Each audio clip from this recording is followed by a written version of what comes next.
Нур СТВ каналында жаңылыктар топтому. Акыркы сааттардагы жаңылыктар менен таанышып алыңыздар.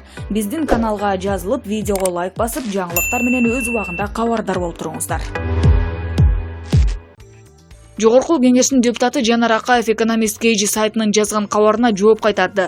Анда эл өкүлүнүн Акаев идея деген ишканасы бар экендигин, бирок ал декларациясында ал ишкананы такыр көрсөткөн эмес деп жазылып, депутаттар декларация толтурууга олуттуу карашпайт деп белгилеген. Бул боюнча Акаев билдирүү таратып, чынында эле Акаев идея жоопкерчилиги чектелген коому ага тиешелүү экенин белгиледи. Экономист сайты менин 5 жыл мурдагы жашырылган бизнесим тууралуу жазып чыкты. Мен муну эч кандай саясатка же шайлоого шылтабайм. Анткени аталган сайт маалымдаган Акаев идея жоопкерчилиги чектелген коомун мен мамлекеттик кызматка келгенге чейин ачканым анык. Бирок бул ЖЧК эч кандай ишмердик менен алек болбогону тууралуу маалыматы болсо да, бизнесин жашырган деп жазып чыкканы аша чапкандык. Анткени бул ЖЧК ачылып, бирок мен мамлекеттик кызматка өткөнүм үчүн ал таптакыр иш алып барган эмес. Бул ЖЧК күркүрөп акча тапмактургай бир ирета ишмердик жүргүзгөнгө үлгүргөн жок. Бир да пайда киреше тапкан эмес. Бул тууралуу салыктын төлөнүшү же ишмердик тууралуу оңой эле аныктап койсо болот. Мыйзам боюнча жогорку кеңештин депутаты ишкердик менен алектенүүгө тыюу салынат. Мен муну жакшы билем. Ошондуктан мамлекеттик кызматка келери менен аталган министрликке ЖЧКны жаап салуу тууралуу арыз менен кайрылгам. Бирок эмнегедир ошол учурда жабылган эмес. Биздин кемчилик арыз берген боюнча көзөмөлдөбөй калганбыз. Жабылды деген ойдо. Бирок мен мыйзамды бузуп ишкердик менен алек болгон эмесмин. Бул ЖЧК азыр Минюсттун сайтында ликвидация болчу ЖЧКлардын катарында турат. Кымында иш жүргүзгөн эмес. Болгону өз убагында жабуу арызыбыз көзөмөлдөнбөй калганын мен азыр териштирип жатам деп билдирди ал.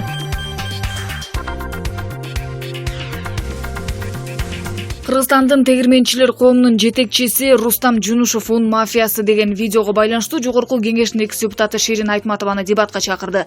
Ал видеодо айтылгандар чындыкка коошпой турганын, аларды далилдеп берерин айтып жатат. Ширин Айтматова элге туура эмес маалымат берди. Ошондуктан мен коом туура маалыматты алсын деп аны дебатка чакырдым. Ал ишкерлер кошумча нарк салыгын чөнтөгүнө салып алышкан деп айтып атат. Бул экономикалык жактан мүмкүн эмес деди ал. Мурдагы парламент депутаты Үмүт 2020 саясий кыймылынын түзүүчүсү Ширин Айтматова 22 сентябрда жогорку кеңештин айрым депутаттарын өздөрүнүн жеке кызыкчылыктары үчүн мыйзам долбоорун сүрөгөн деп айыптаган видео жарыялаган. Анын жүйөсүндө бул көрүнүш 2015 жылы 14 октябрда өкмөт сунуш кылган Кыргызстанга ташылып келген арпа менен буудайды кошумча нарк салыгынан бошотуу жөнүндө мыйзам долбоорунда байкалган. Муну менен өлкө казынасына 600 миллион сомдой каражат түшпөй калган айтылган. Үмүт 2020 саясий кыймылынын ун мафиясы деген видеосунда КСДП, Өнүгүү Прогресс жана Кыргызстан фракцияларынын белгилүү депутаттарынын аты аталат. Эл өкүлдөрү коюлган дооматтарды четке кагышкан. Айтматова 2020 жылы өтө турган парламенттик шайлоодо жогорку кеңешти жаңыртып жаңылоого үндөй баштады.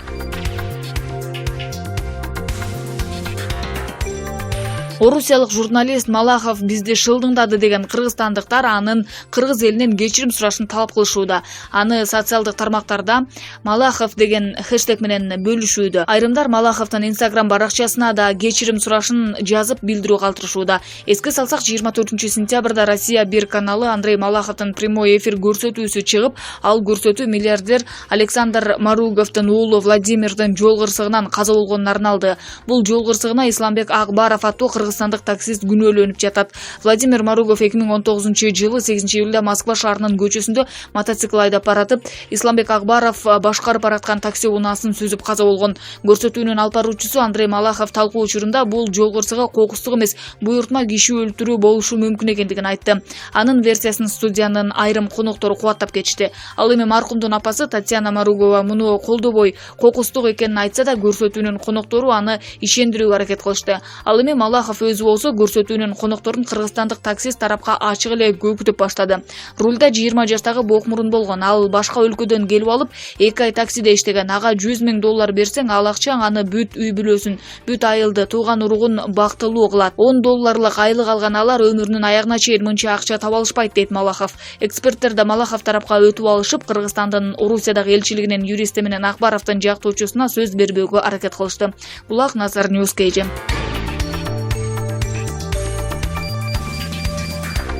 Президент Сооронбай Жээнбеков Айсулуу Тыныбековага Бишкектин чогуу ортосунан 3 бөлмөлүү батирден ачкычын тапшырды. Бул тууралуу Весикежи сайтына анын машыктыруучусу Нурбек Изабеков маалымдады. Эске салсак, Тыныбекова аялдар күрөшү боюнча чемпиондук наамын жеңип алган. Бүгүн 11-де биздин өлкө башчы кабыл алды, деди машыктыруучу. Жолугушууга мен Айсулуу жана анын ата-энеси катыштык. Сооронбай Жээнбеков Тыныбекованы жеңиши менен куттуктап 3 бөлмөлүү батирдин ачкычын тапшырды. Муну менен бирге Изабеков президент спортчунун ата-энесине энчилүү сааттарды, ага болсо акчалай сыйлык тапшырганын кошумчалады. Канча сумма экенин азырынча билбейм, конвертти ача элекмин, деди ал. Ал ортодо Айсулуу Тыныбекова жаңы батиринде түшкөн сүрөт менен интернетте бөлүштү.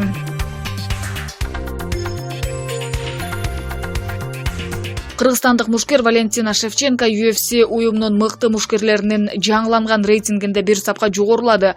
Бул тууралуу уюмдун расмий сайтында жарыяланган. Жаңы тизме Канадада жана Мексикада өтө турган турнирлердин жыйынтыгы менен чыгарылды. Эми уюмдун эң жеңил салмактагы чемпиону Шевченко ирландиялык мушкер Конор Макгрегорду дагы артка калтырып 11-орунду ээлеп калды. Макгрегор 12-орунда турат. Тизменин сап башын мурдагыдай эле уюмдун орточу оор салмактагы чемпиону Джон Джонс ээлеген. 2-орунда россиялык Хабиб Нурмагомедов, 3-да америкалык Генри Сехудо жайгашкан. Эки мушкер тең уюмдун чемпиондору. Кыргызстандык спортчу UFC уюмунун мыкты 15 мушкеринин катарына ушул жылдын март айында кирген. 5 айдан кийин Конор Макгрегордон ашып өткөн.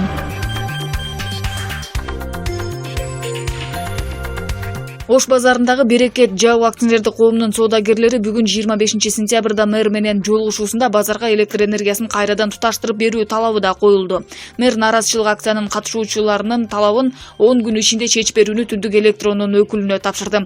Ишкерлердин укугун коргоо коомдук уюмунун төрагасы Махмут Губайдуллин мэр менен болгон жолугушуу канчалык деңгээлде жемиштүү болгонуна токтолду. Мэр менен жолугушуу кайра эле окшош убада берүүлөр менен коштолду. Бул убадаларды биз 3 сентябрда деле уккан. Митингге чыгалы деген оюбуз деле жок болчу. Бизге электр энергиясын берип коюшсун болду. Биз эсептеп беребиз, акчасын төлөйбүз. Булар дагы 10 күндөн кийин беребиз деп жатышат, деди Губайдуллин. Бүгүн Берекет Жау акционердик коомундагы соодагерлер базардын жетекчилигине нааразычылыгын билдирип, ак үй тарапка чейин жөө жүрүш жасап, мэрияга келип, Берекет базарынын аймагындагы муниципалитетке тиешелүү деген жерде мэриянын карамагына өткөрүү жана базарга электр энергиясын коюш берүү талаптарын коюшкан.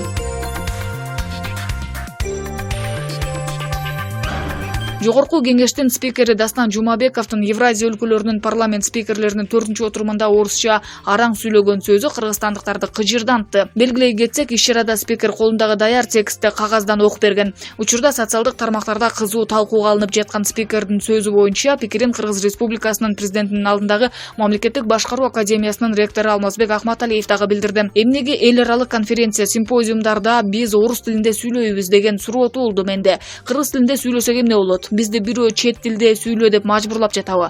Балким биз мамлекеттик тил жөнүндө мыйзамга өзгөртүү киргизип, аткаминерлерди мамлекеттик тилде гана сүйлөөгө милдеттендирүүгө тийишпиз, деп жазган ал.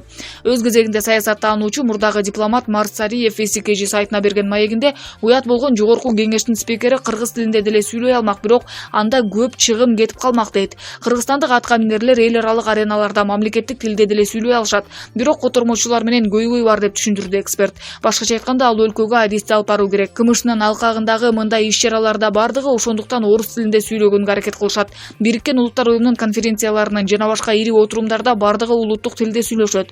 Муну менен бирге Марс Осмонкулович парламенттин спикеринин сөзү мамлекеттин аброюна терс из түшүрдү деген пикирлерге кошуларын билдирди. Улуттук деңгээлде шылдың болдук, деди ал. Эки сөздүн башын бириктирип сүйлөй албаганы албетте уят.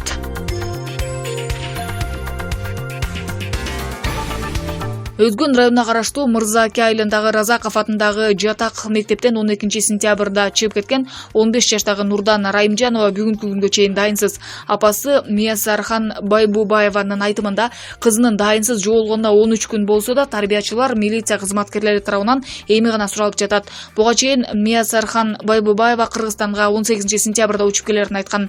Россиядан келгенден бери өзүм чуркап жүрөм. Туруктуу жашаган жерим деле жок. Ижарга батир алып жашап жатам. Интернатта окуган досторунан сүйлөшкөн жигити бар беле, силерге бир нерсе айттыбы деп сурасам, шылдыңдагансып күлүшөт, башка жооп жок. Балдарымдын айтымында мугалимдер окуучуларды үйлөрүнө алып барып жумуш жасатышат экен. Ошол күнү кызым башты көтөрүп бара жатса, сиңдиси кайда баратканын сураптыр. Мугалимдин үйүнө бара жатканын айттыр. Башкалар чөнтөк телефон көтөрүп эле жүрүшөт экен, бирок кызымдын телефонун алып коюштур. Жүрүм туруму деле бир калыпта, жакшы окуган кыз болчу. Эмне үчүн тарбиячылары көзөмөлдөбөйт же жоголгондугу тууралуу дароо милицияга кабарлашпайт? Жоголгонуна 11 күн болгондо гана өзүм сурап сурагыла деп суратып жатам. Милиция кызматкерлери кызымдын сүрөттөрүн айылдын айрым жерлерине илишиптир. Ош, Жалал Абад, Өзгөн, Кара Суунун кээ бир жерлерине кызымдын сүрөтүн өзүм илип чыктым дейт апасы Миясар Ханбайбаева. Ал эми мектеп-интернаттын директору Токтал Айты Курмановдун айтымында кыз сиңдисине тайкесиникине кеткенин билдирген. Бизге 2014-жылы 4 бир тууган келген. Мектепке бардык шарттар бар. Класстарда заманбап жасалган. Мектепте бардык шарттар бар. Класстарда заманбап жасалган. Апасы айтып жаткандай тарбиячылар кызды үйүнө алып барып иштеткен эмес. Эгер жумуш жасатканын далилдеп берсе, ошол мугалимди дароо жумуштан алам.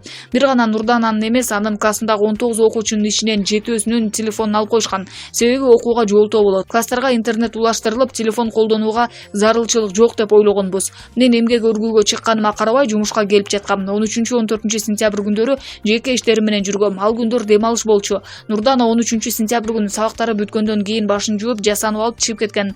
Алдынан сиңдиси чыкканда колундагы баштыкты көрсөтүп, тайкесиникине бара жатканын айткан. Ал эми жолдон иниси чыкканда таштаганы бара жатканын билдирген. Кечки тамактануу учурунда Нурдананы таппай калышып, дароо издеп башташкан. Дөң булакка таятасынын үйүнө барышкан. Тарбиячылар 2 күн издесек табылып калар деп мага 15 сентябрь күнү гана кабарлашкан. Ошондон бери түндө жаштар чогулган жерлерге чейин барып издеп жатабыз. Мугалимдер урушпаса, жаңжал болбосо, апасын түшүнүп, айыптоолорун унчукпай угуп жатабыз дейт Токталы Айты Курманов. Буга чейин турмуш басылмасы 15 жаштагы Нурдана Райымжанова дайынсыз жоголгон жазган. Ал 9 класстын окуучусу. Ош облустук ички иштер башкармалыгынын маалыматына караганда, 15 жаштагы кыз жатак мектепте окугандыктан мектепте телефон колдонууга уруксат берилген эмес. Ошондуктан бир тууган эжеси телефонун алып койсо, таарынып чыгып кеткен. Нурдананы көргөн билгендер болсо 0554 54 52 71 телефон номеру же 102 кызмат аркылуу байланышса болот.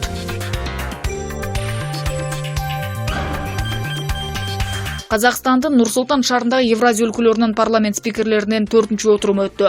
Анда жогорку кеңештин төрагасы Дастанбек Жумабеков орусча текстте кыйналып окуганын коомчулук сынга алууда. Ал эми айрым жарандар мамлекеттик тилде эле баяндама жасаса туура болмок деген пикирлерин айтышууда. Супер КЖ порталы жогорку кеңештин төрагасы орусча текстте кыйналып окуганы катуу сындалды. Мамлекеттин экинчи жүзү болгон адам мамлекеттик тилде сүйлөсө болбойт беле деген собол салды. Жогорку кеңештин депутаты Махабат Мавлянова аталган отурумга ал дагы барган айтты. Биз 4 депутат жана төрага болуп Нур-Султан шаарына барганбыз. Төрага кыргыз тилинде эле сүйлөсүн деген сөз болгон. Бирок ал үчүн 8 тилде синхрондук котормо болушу керек эле. Ал жакка котормочуларды ээрчитип барышыбыз шарт болмок. Ага биздин техникалык мүмкүнчүлүгүбүз жок да, дейт Махабат Мавлянова.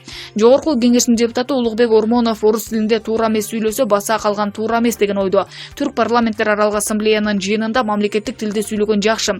Евразия өлкөлөрүнүн парламент спикерлеринин отурумунда котормо тууралуу тактап бериштиби билбейм. Кавказ аймагында жашаган элдер орусчаны өздөрүнүн тилине ыңгайлаштырып сүйлөшсө сыймыктанышат.